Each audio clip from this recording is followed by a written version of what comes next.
ഇപ്പോഴേ കേട്ട സാക്ഷ്യങ്ങൾ തന്നെ വീണ്ടും നിങ്ങൾ വീട്ടിൽ ചെല്ലുമ്പോൾ മൊബൈലെടുത്ത് വീണ്ടും ആ സാക്ഷ്യം തന്നെ കേൾക്കേണ്ടതാണ്. കേൾക്കുന്ന അനുസരിച്ച് നിങ്ങളുടെ വിശ്വാസം വർദ്ധിക്കുകയും ചെയ്യും. പക്ഷേ എപ്പോഴും നമ്മൾ മൊബൈലിൽ കർത്താവിൻ്റെ വചനങ്ങൾ കേൾക്കുമ്പോൾ എൻ്റെ സഹോദരങ്ങൾ അത് സാധാരണ ഒരു പ്രോഗ്രാം കാണുന്ന പോലെ കേൾക്കരുത്. ഇപ്പം നിങ്ങൾ അതിലൊക്കെ കുറേ കോമഡിയൊക്കെ കാണത്തില്ലേ, അതുപോലെ തന്നെ കുറേ വേറെ ചില ഐറ്റംസൊക്കെ കാണും. അതുപോലെ ധ്യാനം കാണരുത്. ആരാധന എന്ത് ചെയ്യണം? ഇവിടെ സ്തുതിക്കുമ്പോൾ പാരലായിട്ട് നിങ്ങൾ സ്തുതിച്ചുകൊണ്ട് വേണം ആരാധന കൂടുവാൻ. നമ്മൾ കാണുകയല്ല, നമ്മളെന്താ ചെയ്യണത്? അതിൽ കൂടുകയാണ് ചെയ്യണത്. അപ്പോൾ കൂടുന്നവർ ആ പ്രാർത്ഥനയോടെ തന്നെ കൂടണം. കൂടുന്നതനുസരിച്ച് നമ്മുടെ വിശ്വാസം, ദൈവസ്നേഹം, പിന്നെ നിങ്ങൾക്കറിയാമല്ലോ, ഇപ്പോൾ ഒരു സാക്ഷ്യം നമ്മൾ കേട്ടു. എന്താ? സ്പേസ് മേക്കർ വെച്ചിരിക്കുന്ന കുഞ്ഞിന് വേണ്ടി പ്രാർത്ഥിച്ചപ്പോൾ ആ ചേട്ടൻ എന്നാ പറഞ്ഞത്? പൂർണ്ണമായി സുഖപ്പെട്ടിട്ടില്ല എന്നല്ലേ പറഞ്ഞത്, അല്ലേ? അപ്പം അത് കുഴപ്പമൊന്നുമില്ല. എന്നാലും ഒരു 80% അത് കവറായി. സ്പേസ് മേക്കർ മാറ്റി, ഒറ്റ പ്രാർത്ഥനയോടെ സ്പേസ് മേക്കർ മാറ്റി. പക്ഷെ അതിൻ്റെ മറ്റ് ചില അവശതകൾ നിലനിൽക്കുന്നുണ്ട്. അത് കേട്ടപ്പോൾ എൻ്റെ മനസ്സിൽ തോന്നി എന്താണെന്നറിയാമോ? അതായത് അത് നമുക്ക് ഈശോ അത് ആ സൗഖ്യം പൂർണ്ണമാക്കും. നമ്മൾ എന്ത് ചെയ്യണം? നമ്മൾ നിബന്ധനകളെ, ഉടമ്പടിയുടെ നിബന്ധനകളെ പൂർണ്ണമാക്കിയാൽ മതി. വേറെ പ്രശ്നമൊന്നുമില്ല. നമ്മൾ നിബന്ധനകളെ പൂർണ്ണമാക്കിയാൽ, നിബന്ധനകൾ അറിയാവോ? നിബന്ധനകൾ എങ്ങനെ വരണതാ? ദൈവത്തിൻ്റെ മനുഷ്യന്മാർക്ക് അവരുടെ തകർച്ചക്കാലത്ത് ദൈവം പറഞ്ഞു കൊടുത്ത ചില പോംവഴികളാണ് നിബന്ധനയായിട്ട് വരണത്. അല്ല, നിബന്ധന ഒരു നിർബന്ധമല്ല. ദൈവത്തിൻ്റെ ആൾക്കാരില്ലേ? ആരാണ്? ദാവീദ്, മോസസ്, ജോബ്, ഇങ്ങനെ ദൈവമെന്നും പറഞ്ഞിങ്ങനെ കൂടെ നടന്ന കുറേ കക്ഷികളില്ലേ? ഈ ആൾക്കാർക്ക് കുറേ പ്രയാസം വന്ന കാലത്ത് ദൈവം രഹസ്യമായി ഉപദേശിച്ചു കൊടുത്ത വിടുതൽ മാർഗങ്ങളാണ് നിബന്ധന എന്ന് പറയണത്. ഇപ്പം ജോബ് അല്ലേ, ജോബിൻ്റെ കാര്യം തന്നെ എടുത്തു നോക്കിയേ. ജോബ് 3 നിബന്ധന ചെയ്യുന്നുണ്ട്. അയാളുടെ മക്കളെ ചേട്ടൻ്റെ വീട്ടിൽ പോയപ്പോഴേ വലിയ കൊടുങ്കാറ്റ് വന്ന് 4 വശത്തുനിന്നും കൊടുങ്കാറ്റ് വന്ന് വീട് തകർന്നു പോയി, മക്കൾ മരിച്ചുപോയി. ഇപ്പോൾ വലിയ ദുരന്തമായിപ്പോയി. അത് വന്ന് അദ്ദേഹത്തിൻ്റെ ദൂതന്മാർ വന്ന് പറഞ്ഞു, നിൻ്റെ മക്കൾ മരിച്ചു പോയെന്ന് പറഞ്ഞു. അപ്പോൾ വലിയ ചേട്ടൻ്റെ വീടും തകർന്ന് നിൻ്റെ മക്കൾ മരിക്കുകയും ചെയ്ത്. അപ്പോൾ ദുരന്തമല്ലേ? ദുരന്തമായപ്പോൾ ജോബുടനെ 3 കാര്യങ്ങൾ ചെയ്യും. അത് നിബന്ധനയാണ്. ഈ ഒരു തകർച്ചയിൽ, കുടുംബ തകർച്ചയല്ലേ, കുടുംബവും തകർന്ന് മക്കളും മരിച്ചു. അപ്പോൾ ഈ കുടുംബ തകർച്ചയിൽ 3 കാര്യങ്ങൾ അദ്ദേഹം ചെയ്യുന്നുണ്ട്. എന്താണ്? ആദ്യമായി തന്നെ അദ്ദേഹം തലമുണ്ടനം ചെയ്ത് കളഞ്ഞു. പിന്നെ എന്ത് ചെയ്ത്? വസ്ത്രം കീറി. പിന്നെ എന്ത് ചെയ്ത്? സർവാംഗം സാഷ്ടാംഗം വീണ്. 3 കാര്യങ്ങളാണ് ചെയ്യുന്നത്. തകർച്ച വരുമ്പോഴേ നമ്മുടെ നിബന്ധനകളൊക്കെ പരിശോധിച്ച് കഴിഞ്ഞാൽ ഇതിൻ്റെ ഒരു പ്രധാനപ്പെട്ട ഒരു മുഖ്യധാര ഈ നിബന്ധനയുടെ ഉള്ളിൽ കൂടി പോണത് എന്താണെന്നറിയാവോ? എളിമപ്പെടുക എന്നുള്ളതാണ്. മനസ്സിലായില്ലേ? നമ്മൾക്കൊരു തകർച്ച വരുമ്പോൾ അതിനെ അതിജീവിക്കാനുള്ള മാർഗം. ഇപ്പം ജോബിൻ്റെ പുസ്തകം 1-ാം അധ്യായത്തിലാണ് 22-ാമത്തെ വാക്യം. ജോബ് 1:22. ശ്രുതിയുടെ മക്കളെ, യേശുവേ സ്തോത്രം.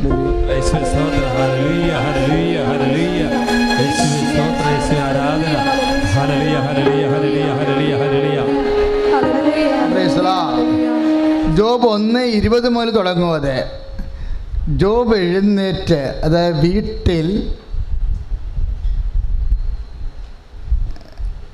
ജോബ് 1:18 മുതൽ തുടങ്ങുന്നുണ്ട്. അത് അവൻ പറഞ്ഞുകൊണ്ടിരിക്കുമ്പോൾ തന്നെ മറ്റൊരുവൻ കടന്നു വന്ന് പറഞ്ഞു, ദുരന്ത വാർത്തയാ, തകർച്ചയാ, നിൻ്റെ പുത്രന്മാരും പുത്രിമാരും തങ്ങളുടെ ജ്യേഷ്ഠ സഹോദരൻ്റെ വീട്ടിൽ സൽക്കാരത്തിൽ മുഴുകിയിരിക്കുകയായിരുന്നു. പെട്ടെന്ന് മരുഭൂമിയിൽ നിന്ന് വീശിയടിച്ച കാറ്റ്, കൊടുങ്കാറ്റ് വീടിൻ്റെ 4 മൂലക്കും അടിച്ചു. അത് തകർന്ന് വീണു. അവർ മരിച്ചുപോയി. ഇപ്പം തകർച്ചയും മരണവുമാണ് ശരിക്കും ഒരു മനുഷ്യൻ്റെ ജീവിതത്തിൽ സംഭവിക്കാവുന്ന ഏറ്റവും വലിയ ദുരന്തമാണ്. ഇങ്ങനെ ഒരു സംഭവം സാധാരണ ഈ ജോബിന് ഉടനെ പരിശുദ്ധാത്മാവ് ആവശ്യിച്ചിട്ട് പറഞ്ഞു, ഇതാണെങ്കിൽ ശരി, ഇതിനെ എല്ലാത്തിനും അതിജീവിക്കാൻ പറ്റും. ഈ നിബന്ധനകളൊക്കെ അങ്ങനെ ഉണ്ടാകണതാ. ഇപ്പം നമ്മൾ ഫോളോ ചെയ്യണ നിബന്ധന ആരുടേതാ? മോസസിൻ്റെ. ഉടമ്പടി നമ്മൾ ഫോളോ ചെയ്യണ നിബന്ധനകൾ ആരുടേതാണ്? മോസസിന് ഒരു വലിയ വിഷമസന്ധി വന്നപ്പോൾ ദൈവം ഉപദേശിച്ചു കൊടുത്ത മാർഗമാണ്. എന്താണ്?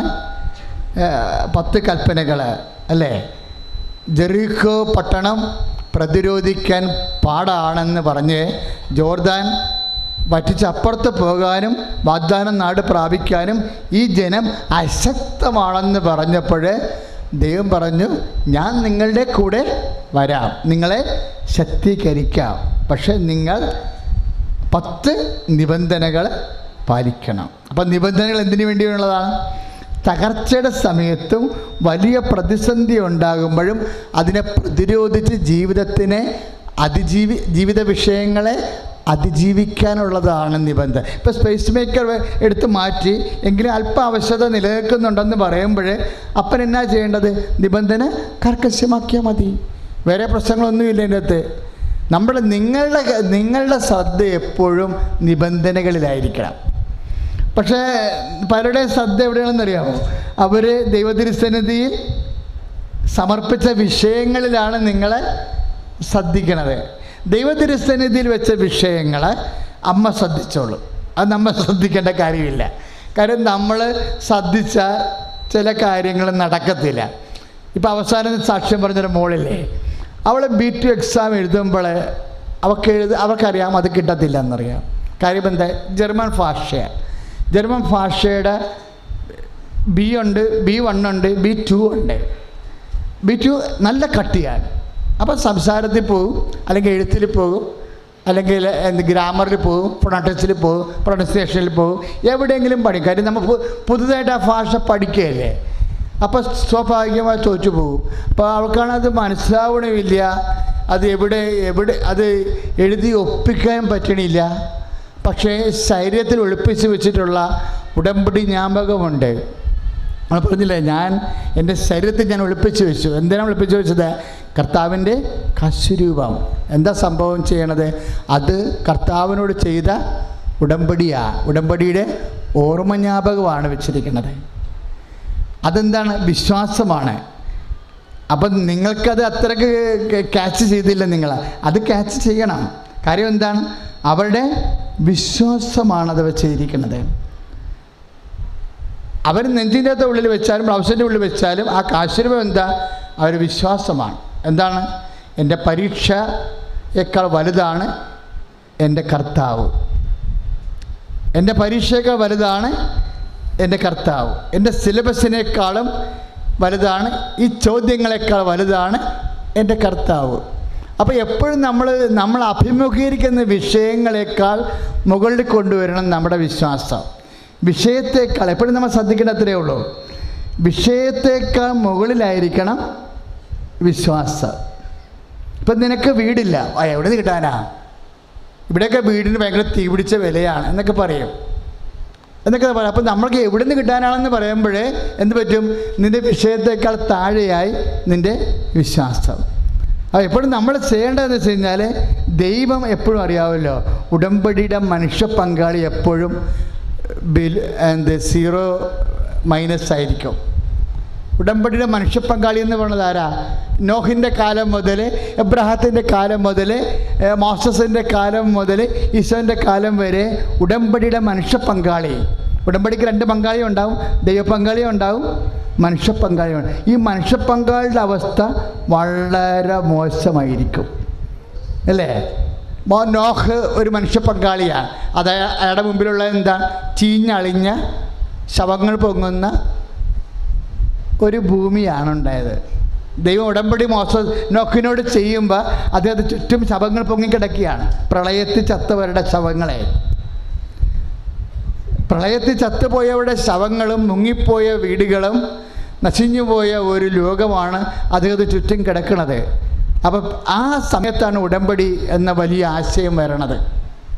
ഉടമ്പടി ബൈബിളിൽ വരണത് അങ്ങനെയല്ലേ? നോഹിൻ്റെ കാലത്തല്ലേ ആദ്യത്തെ ഉടമ്പടി വരണത്. അപ്പോൾ ഉടമ്പടി വരുമ്പോൾ ചുറ്റോട് ചുറ്റും കിടക്കുന്ന ഭൂമിയും ഭൂപ്രദേശവും ചുറ്റുപാടുകളും പരിസരങ്ങളും ദ്രവിച്ചതും ചീഞ്ഞതും എല്ലാം തകർന്നതുമായിരിക്കും. മനുഷ്യപ്പങ്കാളി എപ്പോഴും 0- ഈ 0- നിന്ന് ജീവിതം എങ്ങനെയാണ് ദൈവത്തിൻ്റെ സ്വപ്നത്തോളം എത്തിക്കുന്നത്? അതിൽ വിശ്വസിക്കുമ്പോഴാണ്. അതിൽ നമ്മൾ വിശ്വസിക്കുമ്പോഴാണ്. ഈ വിശ്വാസം പല തരമുണ്ടെന്ന് അച്ഛൻ പറഞ്ഞു. ഇപ്പം മനസ്സിലാകാത്ത പരീക്ഷയ്ക്കും എഴുതാൻ പറ്റാത്ത പരീക്ഷയുടെ മേലാണ് ആ സഹോദരി വിശ്വാസം പ്രഖ്യാപിച്ചിരിക്കുന്നത്, അല്ലേ? മനസ്സിലാകാത്ത പരീക്ഷയാണ്, എഴുതാൻ പറ്റാത്ത കടുകട്ടിയായ വിഷയത്തിൻ്റെ മേലെ വിശ്വാസം. അപ്പോൾ എന്ത് പറ്റി? വിഷയത്തെക്കാൾ വലുതായി വിശ്വാസം. എൻ്റെ മക്കൾ എപ്പോഴും ചെയ്യേണ്ടത്, ഉടമ്പടിയിൽ ഇരിക്കുന്നവർ ശ്രദ്ധിക്കേണ്ടത്, ഈ വിഷയത്തെക്കാൾ എൻ്റെ വിശ്വാസത്തെ ഞാൻ മുകളിലാക്കുന്നുണ്ടോ എന്ന് നോക്കണം. മുകളിലാക്കണത് എങ്ങനെയാണ്? മുകളിലാക്കുന്നത് വിശ്വാസത്തെക്കാൾ, ഇപ്പം ജോബ് വിഷയത്തെക്കാൾ അവൻ്റെ വിശ്വാസം മുകളിലാക്കി. അവനെന്താ ചെയ്തിരിക്കണത്? തലമുണ്ടനം ചെയ്തോടനെ. മനുഷ്യൻ്റെ തലമുടി അറിയാമല്ലോ, അവൻ്റെ ഭംഗിയും അവൻ്റെ വ്യക്തിത്വവും അവൻ്റെ ഔന്നത്യവും ഒക്കെ കുറേയൊക്കെ തലമുടികളിലാണ് ഇരിക്കുന്നത്. അവൻ ഷവരം ചെയ്ത് കളഞ്ഞ്. അപ്പോൾ എന്തിനാണ് അങ്ങനെ ഷവരം ചെയ്ത് കളയണതെന്ന് അറിയണം. രണ്ടാമത് അവൻ ചെയ്യണത് എന്താണ്? മനുഷ്യൻ്റെ പിന്നെ ഔന്നത്യമുള്ളത് എവിടെയാണ്? അവൻ്റെ വസ്ത്രമാണ്. അവൻ്റെ വസ്ത്രം. നമ്മളിപ്പോഴേ മലയാളികൾ എന്താ പറയണത്? ചത്ത് കിടന്നാലും ചവഞ്ഞ് കിടക്കണം. നമ്മളങ്ങനെ വിട്ടുകൊടുക്കത്തില്ല. വീട്ടിലെ പട്ടിണി പുറത്തറിയിക്കത്തില്ല. നമ്മൾ പുറത്ത് നല്ല ഡീസൻ്റായിട്ട് തന്നെ ജീവിക്കും. കർത്താവിൻ്റെ ഇഷ്ടമാണത്, കർത്താവിൻ്റെ പോളിസിയാണത്. കർത്താവ് എന്താ പറഞ്ഞത്? നിങ്ങൾ ഉപവസിക്കുകയാണെങ്കിൽ മര്യാദയ്ക്ക് പോയി കുളിക്കുക, നല്ല സുഗന്ധം പൂശുക, മുടിയിലെ മുഖം കഴുകുക, എണ്ണ തേക്കുക, സ്മാർട്ടായിട്ട് നടക്കാൻ പറയും. കൈയടിച്ച് കർത്താവ് സേവലി.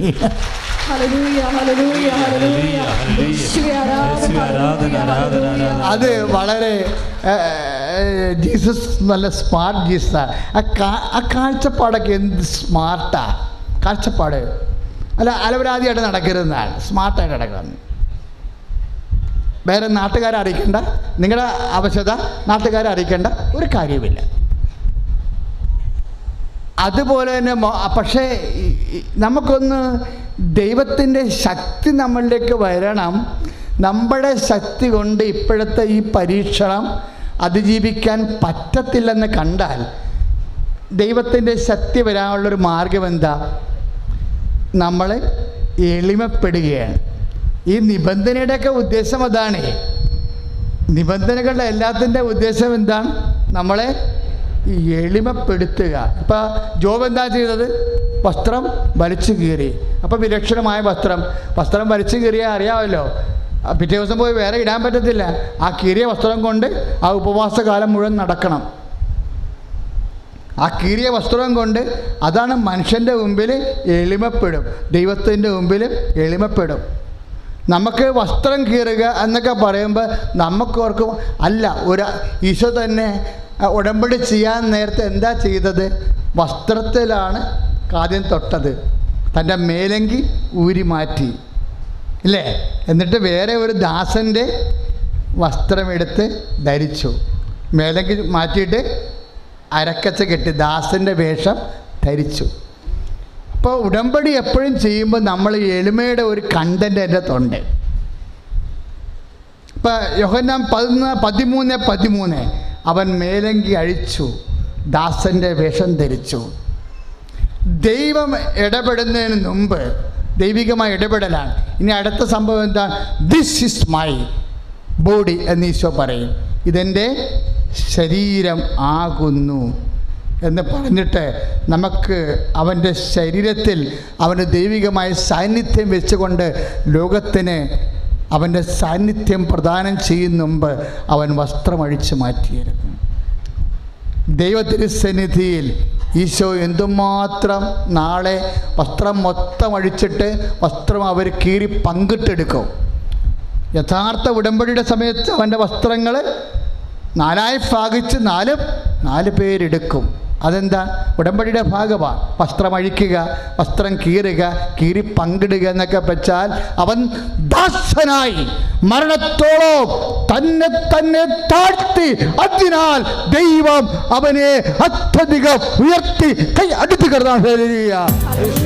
ജോബ് എന്നാ ചെയ്തത്? ജോബ് 1-ാം അധ്യായം 20, 21, 22 വചനങ്ങളാണ് അച്ഛൻ പറയണത് അല്ലേ? തകർച്ചയുടെ സമയത്ത് 3-ാമതായി ജോബ് എന്നാ ചെയ്തത്? സാഷ്ടാംഗം വീണു. അത് മനുഷ്യൻ്റെ മുമ്പിലും ആകാം, ദൈവത്തിന് മുമ്പിലാകാം. ഉദ്ദേശമല്ല, ഒന്ന് മാത്രമാണ്. സാഷ്ടാംഗം വീണാലും തലമുണ്ടനം ചെയ്താലും വസ്ത്രം കീറിയാലും ഉദ്ദേശം എന്താ? അതെല്ലാം ഒരു മാർഗമാണ്.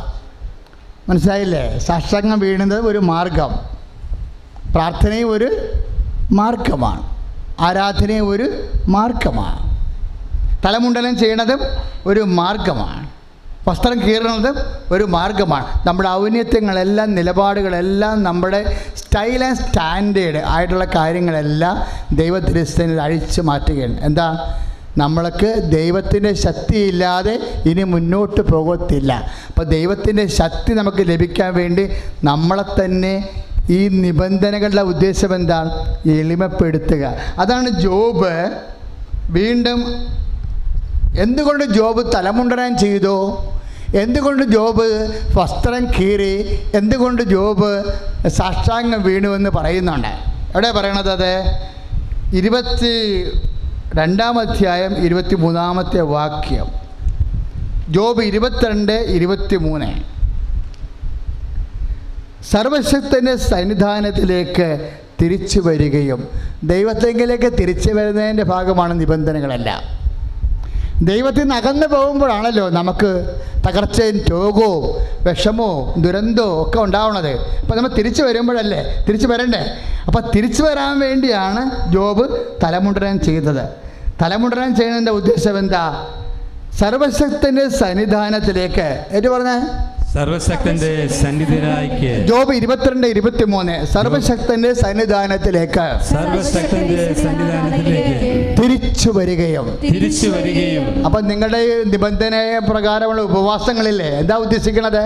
കർത്താവിൻ്റെ തിരുസന്നിധാനത്തേക്ക് തിരിച്ചു വരിക, കർത്താവിനോട് അടുത്ത് വരിക, തിരിച്ചു വരികയും നിന്നെ തന്നെ എളിമപ്പെടുത്തുകയും ചെയ്യുമെങ്കിൽ. പ്രൈസ് ദി ലോർഡ് എന്ന് പറഞ്ഞ് നിന്നെ തന്നെ എളിമപ്പെടുത്തുകയും ചെയ്യുമെങ്കിൽ.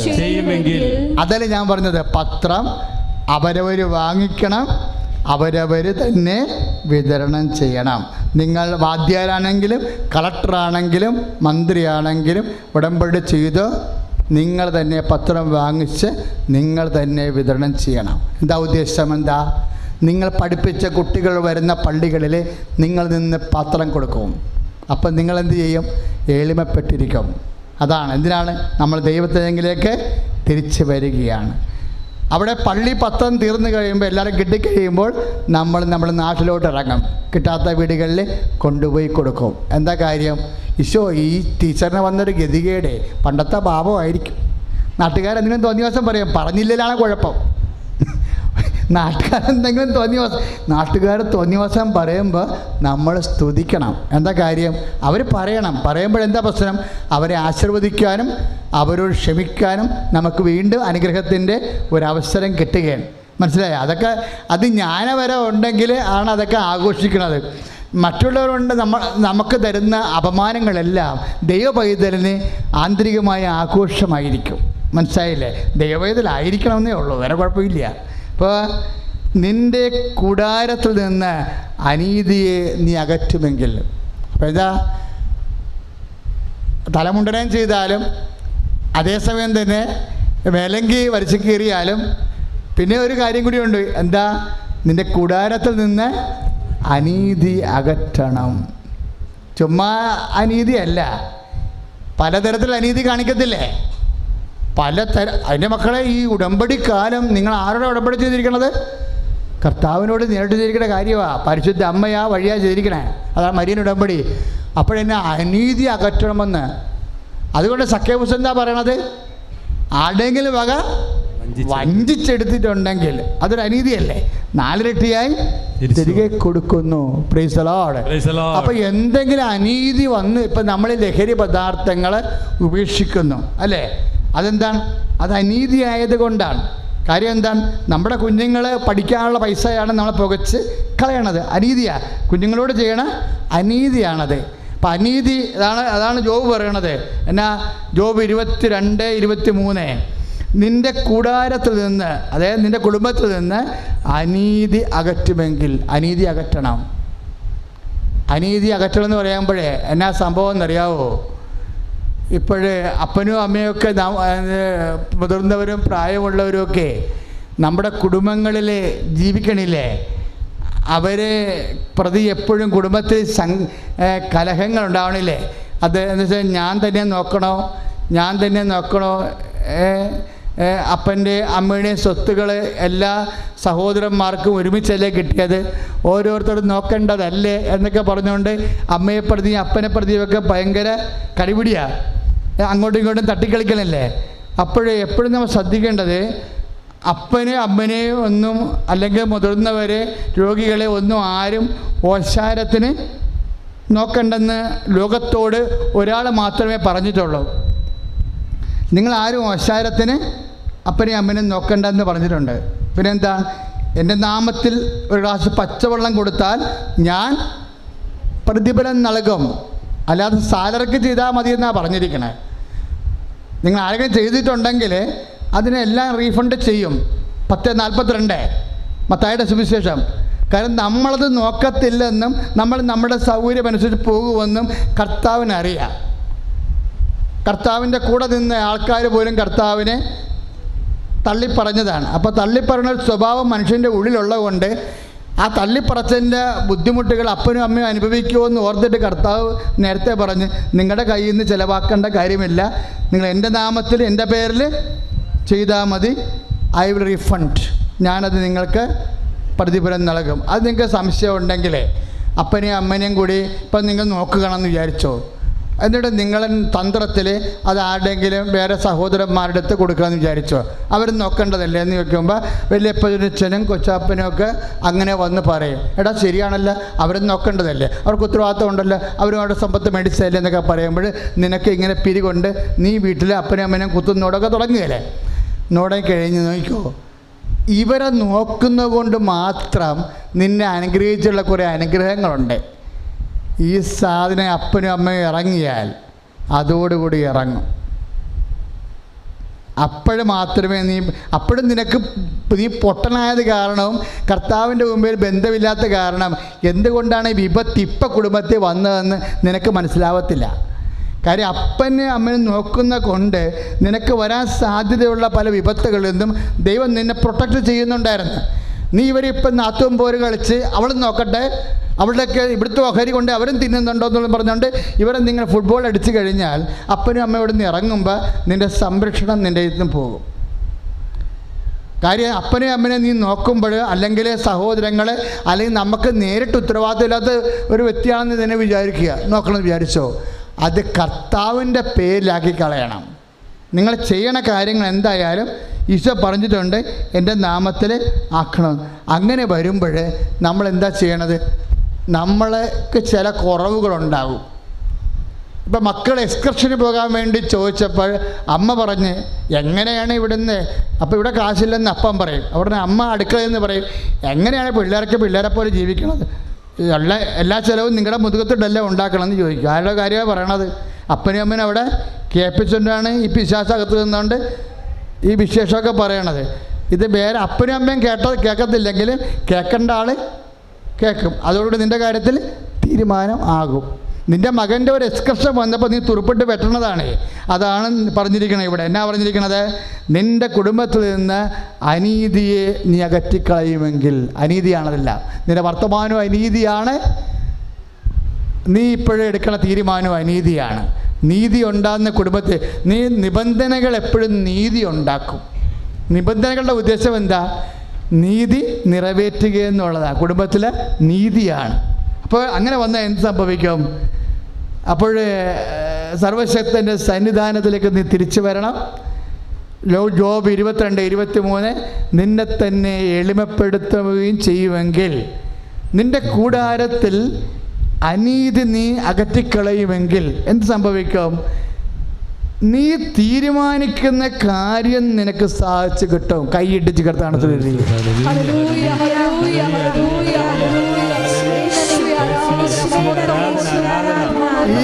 ഈ വചനം ഒന്ന് വീട്ടിൽ പോയി വായിക്കണം കേട്ടോ. ജോബിൻ്റെ ഉള്ളതാണ്. ജോബ് 22:28. അതായത് സർവശക്തൻ്റെ സന്നിധാനത്തേക്ക് നീ തിരിച്ചു വരികയും നിന്നെ തന്നെ എളിമപ്പെടുത്തുകയും ചെയ്യുമെങ്കിൽ, നിന്റെ കൂടാരത്തിൽ നിന്ന് അനീതി നീ തുടച്ചു മാറ്റുമെങ്കിൽ എന്ത് സംഭവിക്കും? 22:28 എന്താ പറയണത്? നീ തീരുമാനിക്കുന്ന കാര്യം പറഞ്ഞേ, നീ തീരുമാനിക്കുന്ന കാര്യം നിനക്ക് സാധിച്ചു കിട്ടും. നിന്റെ പാതകൾ പ്രകാശിതമാകും. അപ്പൊ ദൈവത്തിന് ആഗ്രഹമുള്ള കാര്യമാണ് എന്താണ്? നമ്മൾ തീരുമാനിക്കുന്ന കാര്യം സാധിച്ചു കിട്ടുക എന്നുള്ളത്. അപ്പം നമ്മൾ തീരുമാനിക്കുന്ന കാര്യം നമ്മുടെ കൈപ്പിടിക്ക് ഒതുങ്ങാത്തതാണെങ്കിലും കർത്താവ് ഒരു തീരുമാനമെടുത്താൽ നമ്മൾ തീരുമാനിക്കുന്ന കാര്യം ദൈവ തീരുമാനമായി മാറും. നമ്മൾ തീരുമാനിക്കുന്ന കാര്യത്തെ ദൈവ തീരുമാനമാക്കാനുള്ള മാർഗമെന്താ? ദൈവത്തിൻ്റെ നിബന്ധനകൾ പാലിച്ചുകൊണ്ട് കൂടാരത്തിലും കുടുംബത്തിലും നീതി പുനഃസ്ഥാപിക്കണം. സ്തുതിയുടെ ഹല്ലേലൂയ. കാരണത്തിന് പരിശുദ്ധ പരമദിവ്യ കാരുണ്യത്തിന് എഴുന്നേൽക്കുക. നിറച്ച വസ്തുക്കൾ എടുക്കുക.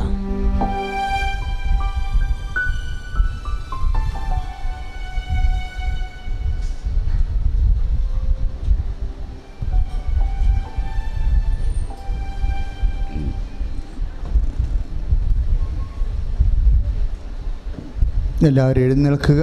നേർച്ച വസ്തുക്കൾ എടുക്കുക.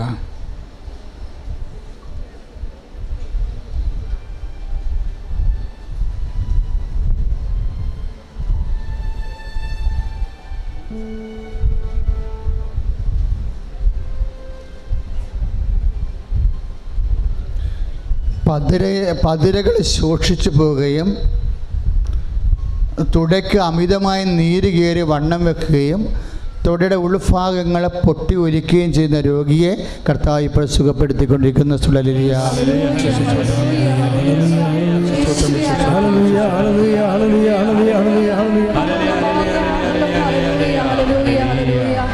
സ്തുതിയുടെ ഹല്ലേലൂയ.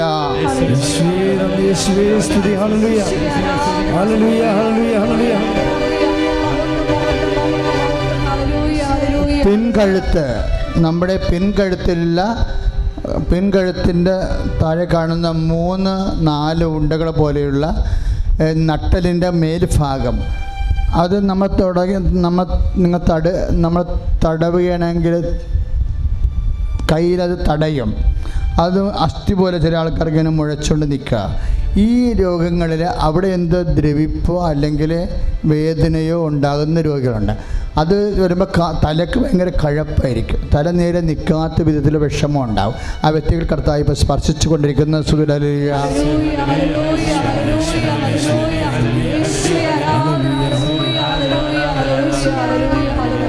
കർത്താവ് രക്തസ്രാവക രോഗികളെ കർത്താവ് സ്പർശിക്കുന്നുണ്ട്.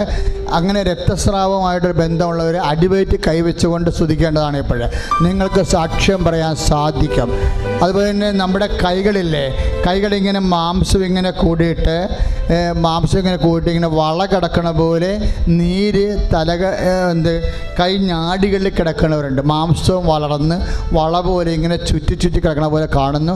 ആ വ്യക്തികളെ കർത്താവ് സൗഖ്യപ്പെടുത്തിക്കൊണ്ടിരിക്കുന്നു.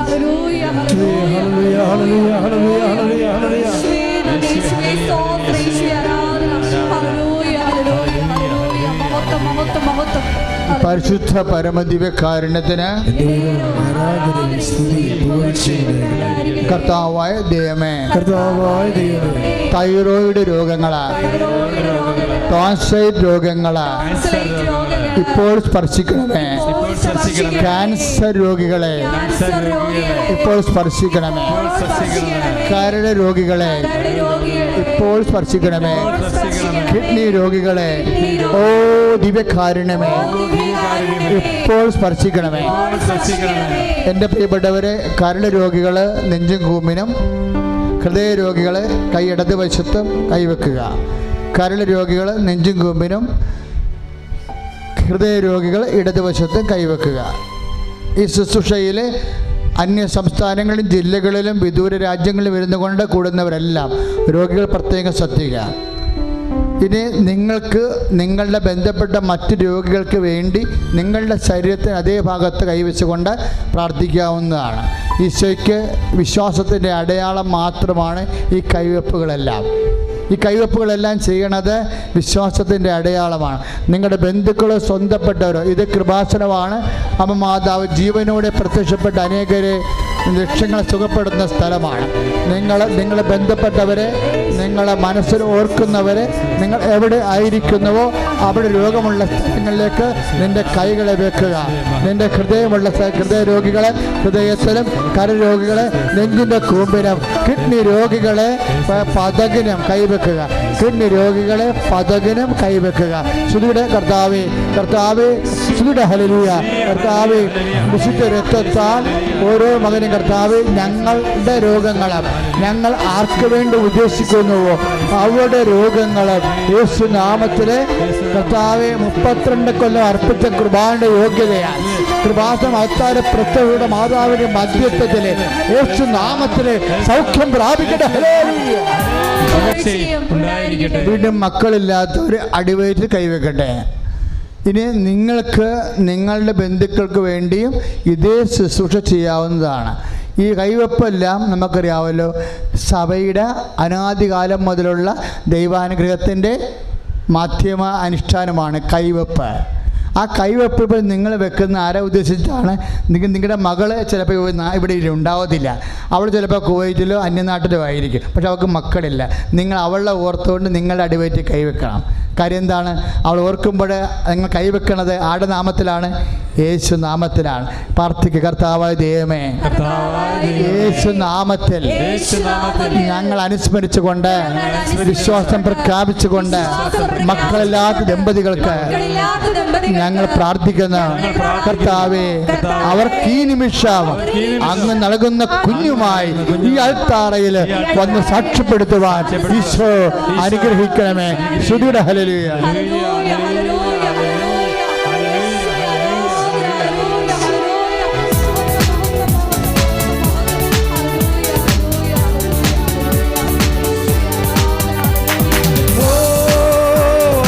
അഭിഷേകമേ, ഓ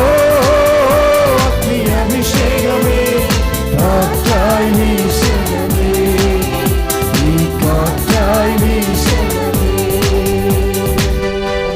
വലിച്ചിൽ രോഗം എന്താണെന്ന് അച്ഛന് മനസ്സിലാവണില്ല. അതായത് വലിച്ചിലെന്ന് പറയണത് അകത്തുള്ള ഞരമ്പുകളുടെ വലിച്ചിലാണ്. അകത്തുള്ള ചില ഞരമ്പുകൾ ചിലപ്പോൾ സമയത്ത് തലയുടെ ഉള്ളിലുള്ള ചില ഞരമ്പുകൾക്ക് മുമ്പത്തേക്കാൾ ടെൻഷൻ വരും. അതാണ് വലിച്ചിൽ രോഗമെന്ന് അച്ഛനെ ഉദ്ദേശിക്കണം. അങ്ങനെ രോഗമൊന്നുമില്ല, പക്ഷേ ഇപ്പോഴും ആത്മാവിൽ കർത്താവ് എനിക്ക് നൽകുന്ന ഒരു ഇൻറ്റ്യൂഷൻസാണ് വലിച്ചിൽ രോഗം. അകത്തെവിടെയെങ്കിലും പേശികൾ ചിലപ്പോൾ പെട്ടെന്ന് അതിൻ്റെ സൗഷ്ഠവം, അതിൻ്റെ അയത്നമായിട്ടുള്ള ചലനങ്ങൾ കുറഞ്ഞിട്ട് ഏതെങ്കിലും ഇൻഫെക്ഷൻ കൊണ്ട് വലിഞ്ഞു മുറുകുന്നുണ്ടെങ്കിൽ അത് വലിച്ചിൽ രോഗമാണ്. അകത്ത് ആന്തരിക വലിച്ചിൽ രോഗങ്ങളെ കർത്താവ് ഇപ്പോൾ സുഖപ്പെടുത്തിക്കൊണ്ടിരിക്കുന്നു. ഹല്ലേലൂയ. യേശു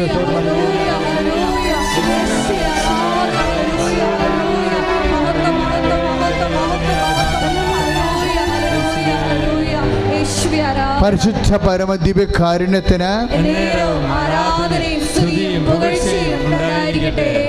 ജോലി ഇല്ലാത്തവര്, ജോലി നഷ്ടപ്പെടുന്നവര്, ജോലിക്കുള്ള വരുമാനം കൊണ്ട് കാര്യങ്ങൾ നടക്കാത്തവര്, സാമ്പത്തികമായ ബാധ്യത വരുന്നവർ, അവർക്ക് വേണ്ടി പ്രാർത്ഥിക്കുന്ന സമയമാണ്.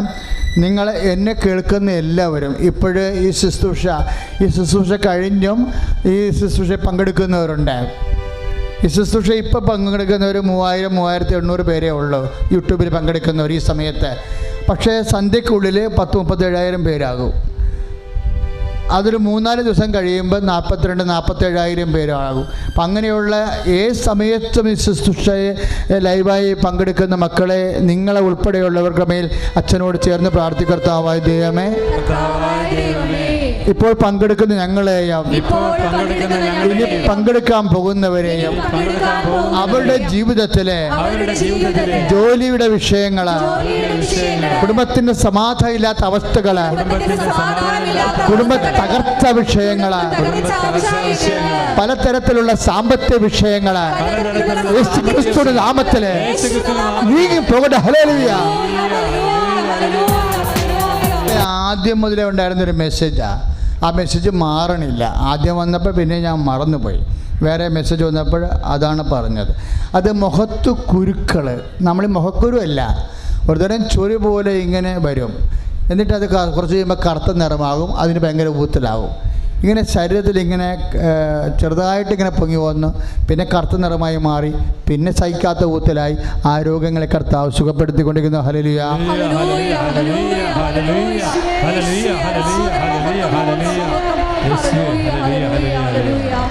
വൈവാഹിക തടസ്സങ്ങൾ, വീടില്ലാത്തവർ, സ്ഥലമില്ലാത്തവർ, അവർക്ക് വേണ്ടി പ്രാർത്ഥിക്കുന്ന സമയമാണ്. അച്ഛനോട് ചേർന്ന് പ്രാർത്ഥിക്കർത്താവായ ദൈവമേ, വൈവാഹിക തടസ്സമുള്ളവരെ, വീടില്ലാത്തവരെ, സ്ഥലമില്ലാത്തവരെ, പലതരത്തിലെ ജീവിതം സമ്മർദ്ദങ്ങൾക്ക് ഞെരുങ്ങി സമാധാനം നഷ്ടപ്പെടുന്നവരെ, അപമാനത്തോടെയും നിസ്സഹായതയോടെ കണ്ണീരുമായി കഴിയുന്നവരുടെ മേൽ കർത്താവിന്റെ കാരുണ്യം ചൊരിയട്ടെ. ഹല്ലേലൂയ.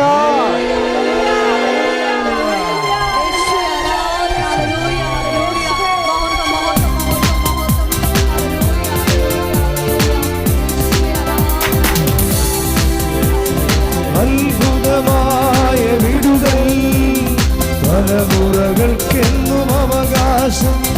അത്ഭുതമായ വിടുതൽ തലമുറകൾക്കെന്നും അവകാശം. യേശുവിൻ ബലിയുടെ യോഗ്യതയാ കാരുണ്യത്തിന് ബിസിനസ് തകർച്ചയുള്ളവർക്ക് വേണ്ടി പ്രാർത്ഥിക്കാൻ ഈശോ ഇപ്പം തന്നിരിക്കുന്ന ആന്തരികമായ പ്രേരണയാണ്.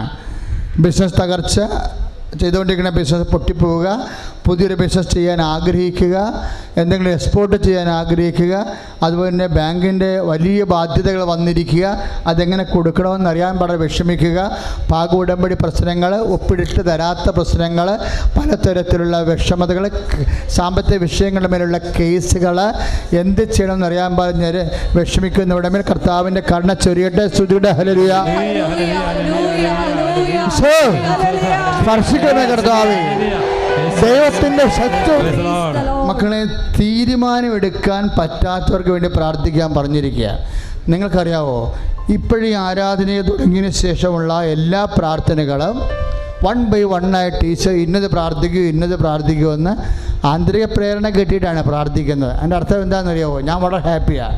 കാരണം നിങ്ങൾക്കറിയത്തില്ലല്ലോ, അച്ഛൻ ഇങ്ങനെ ഓരോ കാര്യങ്ങൾ ഓർത്ത് പ്രാർത്ഥിക്കണം പോലെ നിങ്ങൾക്ക് തോന്നണം. അല്ല, ഇതെല്ലാം അച്ഛനെ ഓർപ്പിച്ച് തരണമാണ് അമ്മയുടെ മധ്യസ്ഥതയിൽ. അതിൻ്റെ അർത്ഥം എന്താണെന്നറിയാവോ?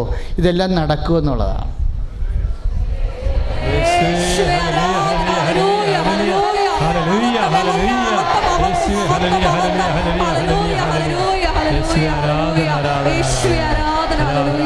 ഇപ്പോഴ് അവസാനമായിട്ട് എന്നാണെന്നറിയാവോ? തീരുമാനം എടുക്കാൻ പറ്റാത്തവരുണ്ടെന്നാണ് പറയണത്. അവർക്ക് ഈ ആഴ്ച തീരുമാനം വരും. 7 ദിവസമാണ്. 7 ദിവസത്തിലുള്ള തീരുമാനം. എന്താ തീരുമാനം എടുക്കാൻ പറ്റാത്തത്?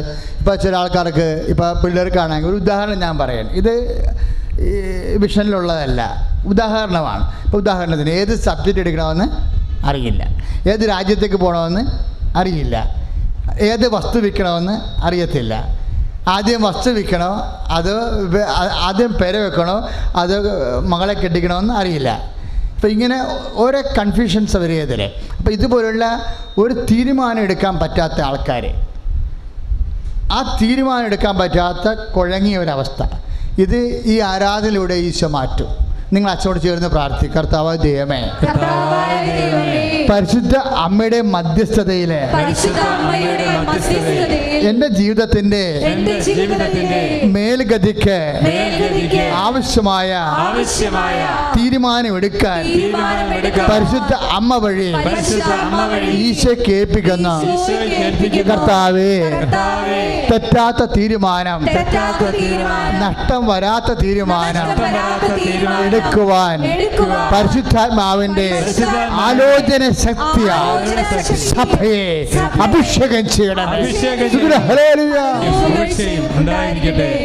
കന്നുകാലികള്, ചെറുകിട കുടിൽ വ്യവസായങ്ങള്, നമ്മുടെ സ്വകാര്യമായ ചില വരുമാന മാർഗങ്ങൾ, ആ മേഖലകളെല്ലാം ദൈവാനുഗ്രഹം ഉണ്ടാകാൻ വേണ്ടി സ്തുതിക്കട്ടെ. ഹല്ലേലൂയ. നല്ലവനായ ഈശോയെ, അങ്ങനെ മക്കളെ കഞ്ഞിപ്പിച്ച് പോകാൻ, ആഹാരം കഴിച്ചു പോകാൻ, സമാധാനം, നമ്മുടെ വരുമാന മാർഗങ്ങളെ കർത്താവേ നീ ആശീർവദിക്കണമേ. കർത്താവേ അവിടെ നിലനിർത്തി കൊടുക്കണമേ. കർത്താവിൻ്റെ കരുണ അല്ലെങ്കിൽ ആവശ്യിക്കട്ടെ. ഹല്ലേലൂയ.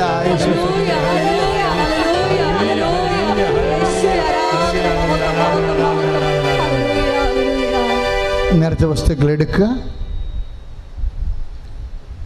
പത്രം, തിരി, തേന്,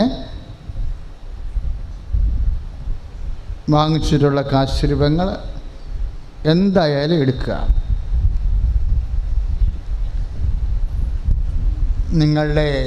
നിങ്ങൾ സ്ഥിരമായിട്ട് ഉപയോഗിക്കുന്ന ഒരു മോള് സാക്ഷ്യം പറഞ്ഞില്ലേ, ഞാൻ കൊന്ത കൈ പിടിച്ചുകൊണ്ടാണ് നടക്കണത്, കഴുത്തിലിടാറില്ല. ഇപ്പം നമ്മൾ സ്ഥിരമായി ഉപയോഗിക്കുന്ന വസ്തുക്കൾ അതെടുക്കണം. ഇപ്പോഴ് അമ്മയുടെ മധ്യസ്ഥത്തിൽ ആരാധനയിൽ ആശീർവദിക്കാൻ പോവുകയാണ്. എല്ലാ മാസവും അതുപോലെ നമ്മൾ ആശീർവാദം പുതുക്കിയെടുക്കും. എന്തെല്ലാം ആശീർവദിച്ച് കിട്ടണമോ അതെല്ലാം എടുക്കുക. കർത്താവിൻ്റെ ഉന്നതമായ നാമത്തിൽ 32 കൊല്ലത്തെ പൗരോഹിത്യത്തിൻ്റെ വലിയ യോഗ്യതയാണ്. എന്നെക്കുറിച്ച് പറഞ്ഞാൽ ചെറിയ യോഗ്യത, കർത്താവിനെ കുറിച്ച് പറഞ്ഞാൽ വലിയ യോഗ്യത. അമ്മ മാതാവിൻ്റെ മധ്യസ്ഥത്തിലാണ് ഈ നേർച്ച വസ്തുക്കൾ ആശീർവദിക്കുന്നത്. കയ്യിലെടുത്താൽ മതി, ഞാൻ പറയാം. പത്രങ്ങൾ വാങ്ങിക്കാത്തവരെ വാങ്ങിക്കണം. നമ്മുടെ എല്ലാ പത്രവും അതാത് സ്ഥലങ്ങളിലേക്ക് പോകുന്നവരെ, ഇപ്പോൾ തമിഴ്നാട്ടുകാർ ഒത്തിരി പേരുണ്ട്. ട്രിച്ചി, ഈറോഡ്, കോയമ്പത്തൂർ ഒത്തിരി പേര് ഇന്ന് ആ വെളുപ്പിനെ തന്നെ വണ്ടിയാക്കി എത്തിയിട്ടുണ്ട്. അവരെല്ലാവരും വാങ്ങിക്കേണ്ട തമിഴ് പത്രമാണ്. കന്നഡയിൽ നിന്നുള്ളവരെ ഇന്നലെ രാത്രി തന്നെ ഇവിടെ വന്ന് താമസിച്ചിട്ടുണ്ട്. അവർ കന്നഡ പത്രമാണ് വാങ്ങിക്കേണ്ടത്. ആന്ധ്രയിലുള്ളവർ തെലുങ്ക് പത്രം വാങ്ങിക്കണം. ബോംബെ, ബാംഗ്ലൂരുള്ളവരെല്ലാം ഡൽഹി ഇംഗ്ലീഷ് പത്രം വാങ്ങിക്കണം. എല്ലാ പത്രവും ഓഫീസിലുണ്ട്. എല്ലാ പത്രവും ആശീർവദിച്ച് വെച്ചിരിക്കുകയാണ്. എങ്കിലും നമ്മൾ വീണ്ടും ആരാധനയിൽ പ്രത്യേകമായി ആശീർവദിക്കും. പത്രം വാങ്ങിക്കുന്നവർ അതിൻ്റെ കൂപ്പൺ കൂടി വാങ്ങിക്കണമെന്ന് പ്രത്യേകം ഓർപ്പിക്കുക. കാര്യം കൂപ്പൺ നിങ്ങളുടെ പ്രേക്ഷിത പ്രവർത്തനം നോക്കിയിട്ടാണ് നിങ്ങൾക്ക് ഉടമ്പടി കാരുണ്യ പ്രവൃത്തികളും നോക്കി അനുദിനമുള്ള പ്രാർത്ഥനാ പദ്ധതികളും എല്ലാം നോക്കിയിട്ടാണ് 3 മാസം ആകുമ്പോൾ ഉടമ്പടി 1-ാം ഘട്ടം കഴിയുമ്പോഴും 2-ാം ഘട്ടം കഴിയുമ്പോഴും ഉടമ്പടി പുതുക്കി തരുന്നത്.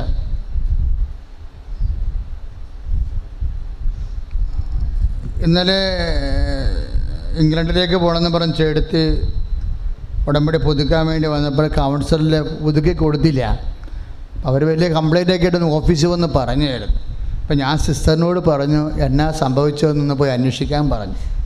അന്വേഷിച്ച് വന്നപ്പോൾ എന്നാ സംഭവിച്ചതെന്ന് വെച്ച് കഴിഞ്ഞാൽ അവിടെ ഈ പത്രത്തിൻ്റെ കാർഡെല്ലാം ഉണ്ട്. പക്ഷേ എന്നാ പറ്റിയിരിക്കണത്, അവർ പ്രാർത്ഥനയ്ക്ക് വരാതെ നാത്തിനെ കൊണ്ട് പത്രം മേടിപ്പിച്ചിരിക്കുക. അപ്പം അങ്ങനെ ചെയ്യരുത്. നമ്മൾ ഒരു പ്രാർത്ഥനയ്ക്ക് 1 മാസം വരാൻ ഉടമ്പടി പ്രകാരം മതി. അതിനകത്ത് നമ്മൾ അതായത് ചില ആൾക്കാരുണ്ട്,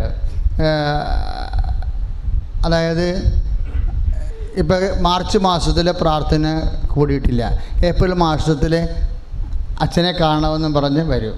അപ്പോൾ അത് എൻ്റെ ഉദ്ദേശം എന്ന് പറയണത് 8 പ്രാർത്ഥന ഉണ്ടായിട്ടും ഒരെണ്ണം പോലും കൂടാൻ ഒത്തില്ല എന്നുണ്ടെങ്കിൽ എൻ്റെ അർത്ഥം പ്രാർത്ഥന കൂടേണ്ടെന്ന് അവർ തീരുമാനിച്ചു പോയി. ഇല്ലേ, അതാണ് സംഭവം. 8 പ്രാർത്ഥനയില്ലേ, അതിലൊന്നുപോലും ഒരെണ്ണമല്ലേ കൂടാൻ പറഞ്ഞിട്ടുള്ളൂ ഇവിടെ വന്ന്. അത് പറ്റണില്ല എന്ന് പറയുമ്പോൾ അവർ ആ ഉടമ്പടി ആ രീതിയിൽ തന്നെയാണ് പണ്ടും ചെയ്തിരിക്കുന്നത്, ഉഴപ്പിയാണ് ചെയ്തിരിക്കുന്നത്. അവരുടെ ഉദ്ദേശം എന്താ, എങ്ങനെയെങ്കിലും അച്ഛനെ കാണുക എന്നുള്ള ഉദ്ദേശം. ഉടമ്പടിയുമായിട്ടും ദൈവമായിട്ടും ബന്ധവും ജീവിതമായിട്ടില്ല. കാര്യം അച്ഛനെ കാണുക എന്ന ഉദ്ദേശം എന്താ? കാര്യം കാണുക എന്നാണ്. അപ്പോൾ കാര്യമാണ് അവരുടെ ദൈവം, കർത്താവല്ല അവരുടെ ദൈവം.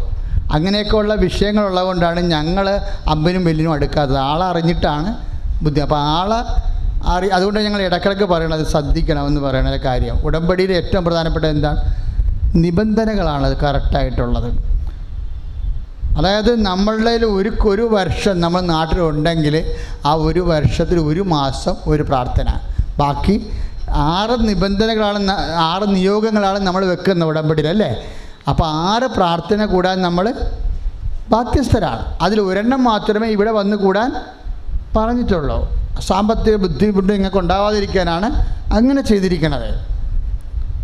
ഇപ്പം നമ്മൾ അതുകൊണ്ട് ബാക്കി 5 പ്രാർത്ഥന നിങ്ങൾ യൂട്യൂബിലാണ് കൂടേണ്ടത്. യൂട്യൂബിൽ കൂടുക തന്നെയല്ല, ഇപ്പോഴത്തെ ഒരു രീതി കണ്ടില്ലേ? ആൾക്കാർക്ക് ഉടമ്പടി ചെയ്ത് അമ്മയോട് വല്ലാത്ത ഒരു പ്രണയം പോലെയായിപ്പോയി ആൾക്കാർക്ക്. അറിയാം, അങ്ങനെ കൈ ഒഴിഞ്ഞ് സഹായിക്കുകയാണ് ചില സമയത്തൊക്കെ. അവർക്കറിയാം അവരുടെ യോഗ്യതയല്ല, അമ്മയുടെ കൃപ കൊണ്ടാണ്. അങ്ങനെ വരുമ്പോൾ അവർ തന്നെ ഇപ്പോൾ കൃപാസനത്തെക്കുറിച്ചൊക്കെ എന്താണ് ഉടമ്പടി, എങ്ങനെയാണ് ഉടമ്പടി ചെയ്യുമ്പോൾ എന്താണ് സംഭവിക്കണത്, ഉടമ്പടി ഇന്നിപ്പോൾ ഒരു പോസ്റ്റ് യൂട്യൂബിൽ കിടക്കണത് വെച്ചാൽ കൃപാസന ഉടമ്പടി നീലത്തിരി കത്തിച്ചുള്ള പ്രാർത്ഥന എന്നും പറഞ്ഞ് മാതാവിൻ്റെ മുമ്പിൽ എന്നിട്ട് ക്ലോക്ക് കാണിച്ചിട്ടുണ്ട് അവർ 5:30 മണി എന്നും പറഞ്ഞ്. അതൊക്കെ അവർ സ്വന്തമായിട്ട് ചെയ്യണതാണ്, സ്വന്തമായിട്ട് ചെയ്യണ. ഒരുത്തൊരു ആപ്പ് ഇട്ടിട്ടുണ്ട്, കൃപാസനം സാക്ഷ്യം എന്നും പറഞ്ഞ്, കൃപാസനം ആപ്പെന്നും പറഞ്ഞ് ഉണ്ടാക്കിയിട്ടിരിക്കുന്നതാണ്. അപ്പം അങ്ങനെ, പക്ഷേ നിങ്ങൾ ഇടുമ്പോൾ തെറ്റിപ്പോകരുത്. ഒരു സഹോദരി വളരെ സുന്ദരമായ രീതിയിൽ ഉടമ്പടിയെക്കുറിച്ച് ഇട്ടിട്ടുണ്ട്. അപ്പോൾ അവർ പറഞ്ഞത് NRI ഉടമ്പടി, ഗൾഫിലുള്ളവർക്ക് ഇവിടെ ഒന്ന് ഉടമ്പടി ചെയ്യാം, പക്ഷേ ഉള്ള പ്രശ്നം അവരെല്ലാം കൃത്യമായിട്ട് പറഞ്ഞിട്ടുണ്ടെങ്കിലും അവർ പറഞ്ഞതിലുള്ള ഓരോരോ കുഴപ്പം വെച്ചാൽ 2000 രൂപ അടക്കണമെന്നാണ്. അപ്പോൾ അങ്ങനെ വരുമ്പോൾ ആൾക്കാർക്ക് തെറ്റിദ്ധാരണ ഉണ്ടാകും. അതായത് ഉടമ്പടി നമ്മളിവിടെ നാട്ടിലാണെങ്കിൽ പ്രേക്ഷിത പ്രവർത്തനം, കർത്താവിനെ അറിയാത്തവരെ അറിയിക്കുക, അറിഞ്ഞവരെ ആഴപ്പെടുത്തുക, ഇതിൻ്റെ ഒരു പ്രധാനപ്പെട്ട ഭാഗമാണ്. പക്ഷേ ഈ പൈസ എന്താണ്? കൊറിയറിന് കൊടുക്കേണ്ടതാണ്. വിമാനത്തിൽ സംഭവം അയക്കേണ്ടത് നമ്മളിപ്പോൾ പത്രം വിമാനത്തിലല്ല അയക്കേണ്ടത്, കൊറിയർ നല്ല ചാർജ് വരുന്നുണ്ട്. അപ്പോൾ അതാ പൈസയാണ് ഇവിടെ നിങ്ങൾക്ക് അയച്ചു തരാനുള്ള പൈസയാണ് ഇവിടെ വാങ്ങിക്കുന്നത്, കൊറിയർ ചാർജാണ് വാങ്ങിക്കുന്നത്. അപ്പോൾ അതിൽ കൃപാസനമായിട്ട് ബന്ധമില്ല. പിന്നെ അതുപോലെ നേർച്ച വസ്തുക്കൾ NRIക്കാർക്ക് അവർ ഇപ്പം നിങ്ങൾക്ക് ഒരു ഉടമ്പടിത്തെ ഒരു 3 തിരിക്ക് പകരം അവർ വാങ്ങിക്കുന്നത് 12 തിരിയാണ് വാങ്ങിക്കുന്നത്. എനിക്കിത് ആദ്യം മുതലേ ഇതിനോടൊരു അഭിപ്രായ വ്യത്യാസമുള്ള ആളായിരുന്നു. ഇങ്ങനെ വിദേശത്തുള്ളവർക്ക് ഉടമ്പടി ചെയ്യണ കാര്യം, അവർക്ക് പ്രാർത്ഥന കൂടാൻ പറ്റണില്ലല്ലോ, പ്രാർത്ഥനയല്ലേ മെയിൻ. അപ്പോൾ അവരിവിടെ വന്ന് ഒത്തിരി പേര് ഇങ്ങനെ കരഞ്ഞും വിഷമിച്ചും അവരുടെ ജീവിതം പ്രശ്നവും ഭയങ്കരമാണ്. അപ്പം അതുകൊണ്ട് ഞങ്ങൾ കുറേ പ്രാർത്ഥിച്ചിട്ടാണ് ഇങ്ങനെ ഒരു തീരുമാനം എടുത്തിരിക്കുന്നത്. പക്ഷേ എനിക്ക് തിരിയെല്ലാം ഇങ്ങനെ കൂടുതൽ കൊടുത്തു വിടണോട് ഒരു താല്പര്യമില്ലാത്ത ആളാണ്. എന്താ കാര്യം എന്നറിയാവോ? ഇവർ ഉഴപ്പ് ക്രിസ്ത്യാനിയാണെന്നുണ്ടെങ്കിൽ ഇവർ ആദ്യത്തെ 1 മാസം പ്രാർത്ഥിച്ചിട്ട് പിന്നെ തിരി ഉഴപ്പിയാൽ എന്നാ പറ്റും? വെളുക്കാൻ തേക്കണത്. അതാണ് സംഭവം. അത് നമ്മൾ ശ്രദ്ധിക്കണം. അതുകൊണ്ട് ഞങ്ങൾ ഉടമ്പടി തൈലം പോലും അതിൻ്റെ എക്സിക്യൂഷൻ പവർ ആർക്കാണ് ഉള്ളത്? അപ്പോൾ ആ നേർച്ച വസ്തുക്കളുടെ ചിലവാകുന്ന കാശ് മാത്രമാണ് ഇവിടെ വാങ്ങിക്കുന്നത്. നിങ്ങൾ തരുന്ന സ്വസ്ത്ര കാഴ്ചയിൽ 80 സ്റ്റാഫുണ്ട് ഇവിടെ.